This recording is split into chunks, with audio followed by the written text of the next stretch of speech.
یہ منقول ہے کہ وہاں بھی چین سے نہیں رہا اور وہاں پر بھی اس نے کسی کے مکان میں نقب لگائی اور وہاں بھی چوری کیا، مکہ کے اندر بھی۔ چنانچہ وہ مکان کی دیوار ہی اس کے اوپر گر گئی اور اسی دیوار میں دب کر کے مر گئی۔ تو اللہ تعالیٰ تو سزا دے کر کے ہی رہتے ہیں، وہاں آگ کرتا اور یہاں خود ہی مر گیا، مار گیا، اس کو اس کی سزا نہیں۔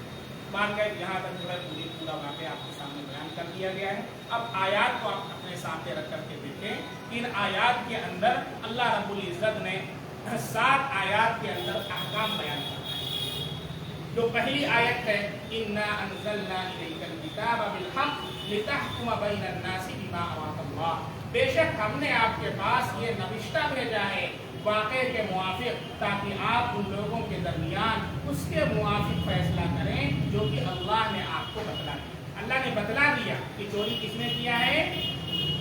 بشیر نے کیا ہے، یہودی نے نہیں کیا ہے۔ اللہ نے صاف صاف بتا دیا وَلَا تَقُلْ لِلْخَائِنِينَ خَصِيمٌ، اور آپ خائنوں کی طرفداری نہ کیجیے، جو خیانت کرنے والے ہیں۔ کون؟ بنو ابریل، جو اپنے آپ کو مسلمان کہتا ہے اور حقیقت کے اندر وہ کیا ہے؟ کافر۔ تو یہاں سے 5 مسائل ثابت ہوئے۔ پہلا مسئلہ یہ ثابت ہوا کہ وہ مسائل جن کے اندر قرآن کریم کی کوئی نص صریح نہ ہو، اس کے اندر اللہ کے نبی صلی اللہ علیہ وسلم اپنی رائے سے اجتہاد کیا کرتے۔ چنانچہ جب یہ آیت نازل نہیں ہوئی تھی، اللہ کے نبی صلی اللہ علیہ وسلم نے کیا کیا؟ اپنے رائے سے اجتہاد کیا ہے، اور آپ صلی اللہ علیہ وسلم کو اجتہاد کا حق حاصل تھا۔ اور اسی طریقے سے جو اہم فیصلے ہوا کرتے تھے اس کے اندر آپ صلی اللہ علیہ وسلم اپنے اجتہاد سے بھی فیصلے فرمایا کرتے تھے۔ اس لیے غیر مقلدین کا یہ کہنا کہ اجتہاد کرنا جائز نہیں ہے، اجتہاد کرنا درست نہیں ہے، یہ بالکل غلط ہے۔ دوسری بات یہ معلوم ہوئی کہ اللہ کے نزدیک اجتہاد رائے وہی معتبر ہے جو قرآنی نصوص کے مطابق۔ اب کوئی بندہ آج کھڑا ہو اور کہے میری یہ رائے ہے، یہ اجتہاد نہیں کہلاتا۔ اجتہاد کا مطلب یہ نہیں ہوتا ہے کہ انسان کچھ بھی بول دے۔ اجتہاد کا مطلب ہوتا ہے قرآن کریم اور احادیث نبویہ کو سامنے رکھا جاتا ہے، جبکہ صریح کوئی نص نہیں ہے۔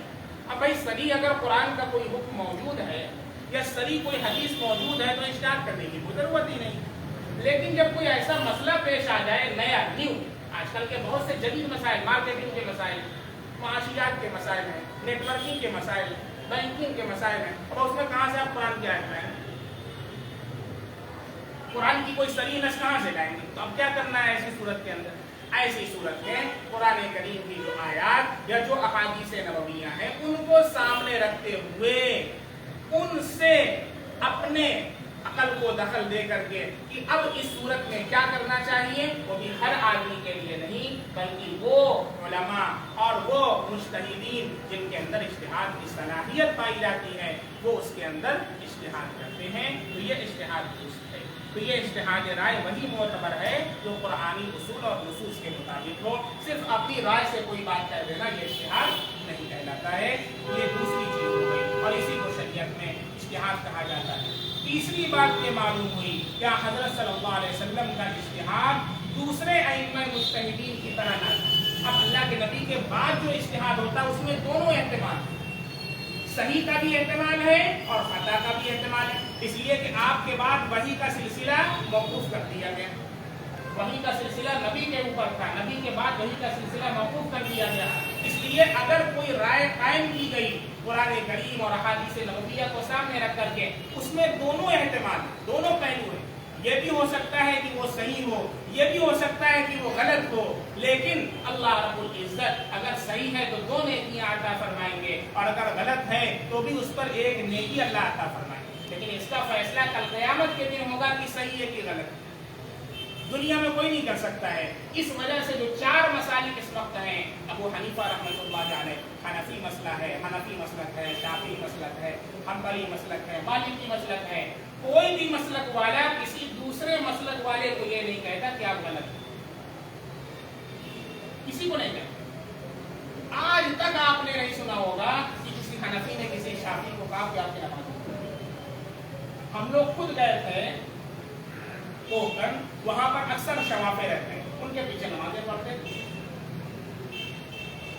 اور جب ہم لوگ انہوں نے سنا کہ علماء کی جماعت ہے تو انہوں نے ہمارے ساتھیوں کو آگے بڑھا دیا. ہم لوگ ان کو نماز پڑھاتے تھے, حنفی وہ ہمارے پیچھے نماز پڑھتے تھے. پنویل کے اندر میں تراویح پڑھاتا تھا, میرے پیچھے اکثر شوافع اور حناف سب نماز پڑھتے تھے. کوئی مسئلہ نہیں. آج تک آپ نے نہیں سنا ہوگا کسی حنبلی نے کسی حنفی کو کہا ہوگی تیری نماز نہیں ہوگی, کسی حنفی نے حنبلی کو کہا تیری نماز نہیں ہوتی, کسی مالکی نے شافعی کو کہا نہیں. کون کہتا ہے؟ یہ جو غیر مقلد, یہ نہ حنفی ہے نہ حنبلی ہے نہ شافعی ہے نہ مالکی. کون ہے؟ ڈیڑھ عید کی مسجد, ان کا کوئی فقہ نہیں, ان کا کوئی انسائکلوپیڈیا نہیں. کیا کرتے ہیں؟ وہ اپنی رائے. یہ کہیں گے تیری نماز نہیں ہوتی, وہ کہیں گے اس کی نماز نہیں ہوتی. یہ جو ہے چاروں سے ہٹے ہوئے, لہذا اہل سنت والجماعت سے یہ خارج, یعنی حق کے اوپر نہیں ہے. اس وجہ سے یہ غیر مقلد ان کو کہا جاتا ہے کہ کسی کی تقلید یہ نہیں کرتے ہیں, آزاد خیال نہیں کرتے, آزاد رائے کی آزادی.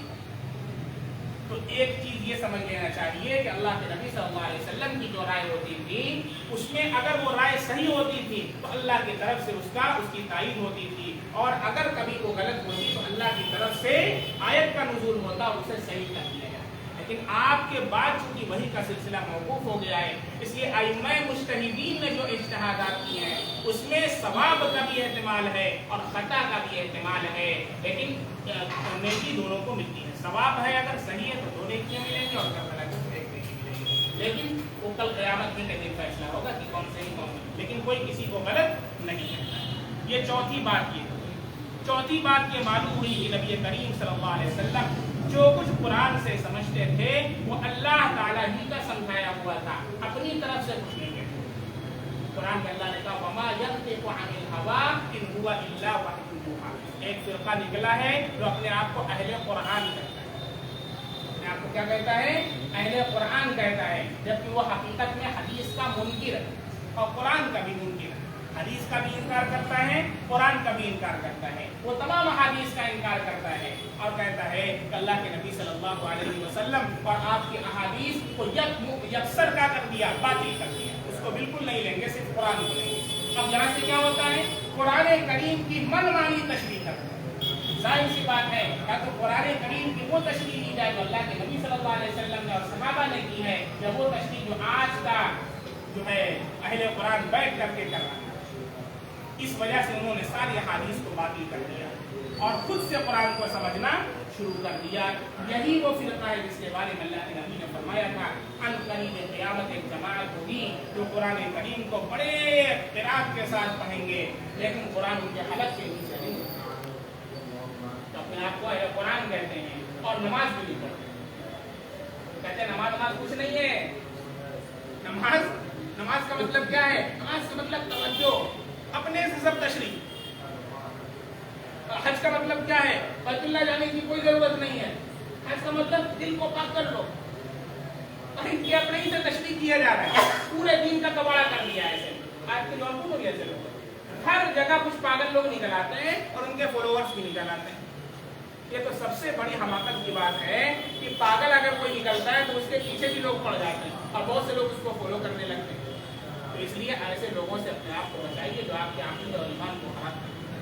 یہ قیامت کے قریب کا دور چل رہا ہے, وہاں فتنوں کی کثرت ہوگی اور روزانہ بہت سارے فتنے نمودار ہوں گے. اس لیے اللہ سے دعا کرنا ہے اللہ تعالیٰ اور سارے فتنوں سے ہماری حفاظت اور ہمیں صراط مستقیم پر گامزن رکھیے, اور اللہ ہمیں صراط مستقیم پر گامزن رکھتے ہوئے اللہ ہدایت عطا فرمائیے اور ایمان پر اللہ تعالیٰ ہم سب کا خاتمہ. ہر نماز کے اندر ہمیں یہ دعا. تو اس لیے یہ بات بھی اچھی طرح سمجھ لیں کہ اللہ کے نبی صلی اللہ علیہ وسلم جو کچھ بھی قرآن سے سمجھتے تھے, قرآن صلی اللہ علیہ وسلم کی جو احادیث ہیں وہ وہی ہیں جو اللہ رب العزت نے آپ کے دل میں ڈالا ہے. ایسا نہیں ہے کہ آپ نے اپنی خواہشات سے کچھ کہہ دیا ہے. اسی لیے قرآن میں اللہ نے کہا وما ينطق عن الهوى ان هو الا وحی یوحی. اللہ کے نبی اپنی طرف سے کچھ نہیں کہتے, آپ جو بھی کہتے ہیں وہ اللہ کی طرف سے وحی ہوتی ہے.